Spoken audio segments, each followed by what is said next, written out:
हम इस वक्त ग्वालियर मध्य प्रदेश के प्रभात मूर्ति कला केंद्र में हैं, जहां 24 घंटे देवी देवताओं और राजनेताओं की मूर्तियां बनती हैं।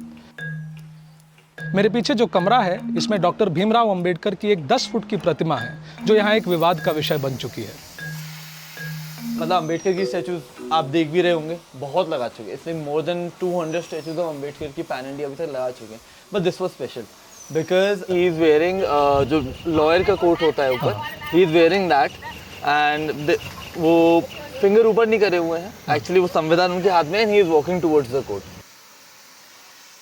दरअसल ये प्रतिमा मध्य प्रदेश हाईकोर्ट की ग्वालियर बेंच के प्रांगण में 14 मई को लगनी थी।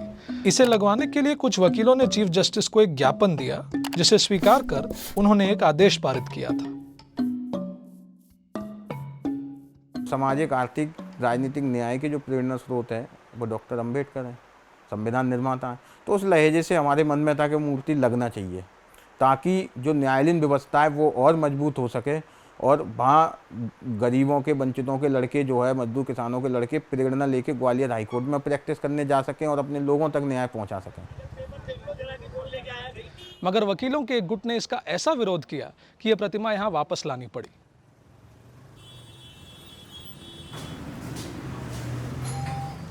प्रतिमा का विरोध करने वाले वकील ज्यादातर ब्राह्मण समाज से हैं।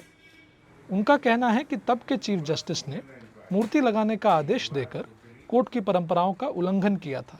एक आर्बिट्रेरी मैनर में, इलीगल मैनर में बाकी जुडिशरी को बाईपास करके एक ऑर्डर पास कर दिया, वो भी रजिस्ट्रार के थ्रू।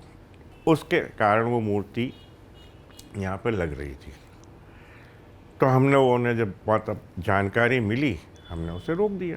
आप रोकने का ऑर्डर बताओ, कब करेंगे हम? 10 मई को हाईकोर्ट के गेट नंबर 1 के सामने जिस चबूतरे पर अंबेडकर की प्रतिमा स्थापित होनी थी, उस पर अनिल मिश्रा और अन्य वकीलों ने जबरन भारत का झंडा लगा दिया।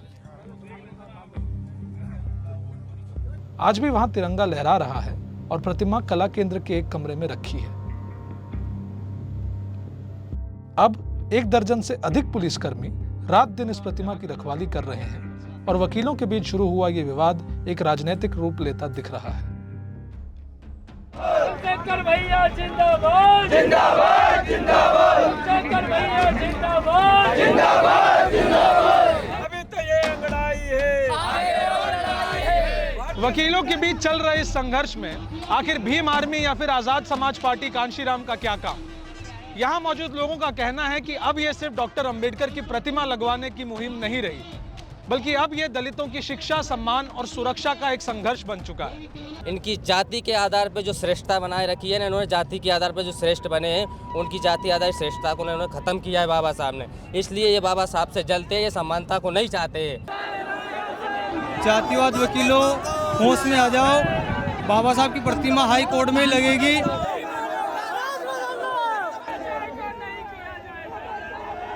ये 2 ग्रुप वकील का झगड़ा नहीं है, ये एक चीफ जस्टिस के आदेश का उल्लंघन है।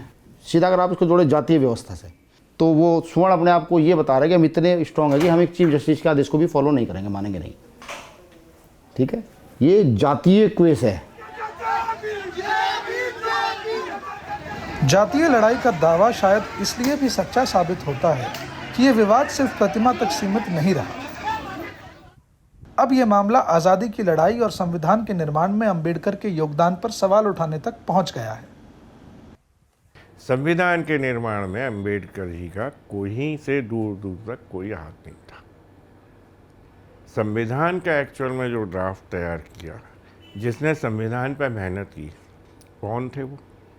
स्वर्गीय श्री BN राव। संविधान सभा में आप देखेंगे उसके सलाहकार के तौर पर राव साहब थे। वो प्रारूप समिति के सदस्य तो नहीं थे। उनका सम्मान इस देश में बरकरार है। पढ़े लिखे व्यक्ति थे, अच्छे व्यक्तित्व के धनी थे। लेकिन अगर किसी की मेहनत पर अतिक्रमण करना, अगर जिस देश के अंदर रियासतों को एक करने का काम सरदार पटेल ने किया, और मैं यहाँ बैठकर आपसे ये कहूँ कि सरदार पटेल ने नहीं, वो काम डॉक्टर अंबेडकर ने किया, तो क्या ये उचित होगा? दोनों ही पक्ष अपनी बात पर टिके हुए हैं और धीरे धीरे ये विवाद बड़ा होता जा रहा है। वैसे अंबेडकर की यह प्रतिमा किसी भारतीय कोर्ट के परिसर में लगाई जाने वाली पहली प्रतिमा नहीं होती। क्योंकि जयपुर हाई कोर्ट में मनु की एक मूर्ति कई दशकों से लगी हुई है।